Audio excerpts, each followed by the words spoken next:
90 days transformation. All the transformation begins with one thing: your thoughts. Can you compromise with dirty water? No. You always drink pure water.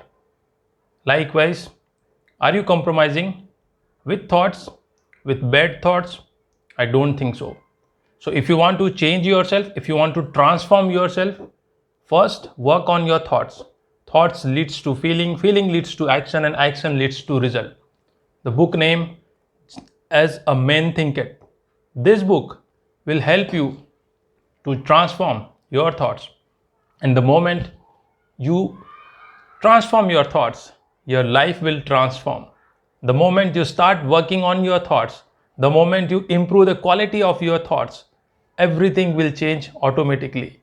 So first, focus on your thoughts, improve the quality of your thoughts, because good habits you cannot develop with bad thoughts. You need to change your thoughts. Thank you so much for listening.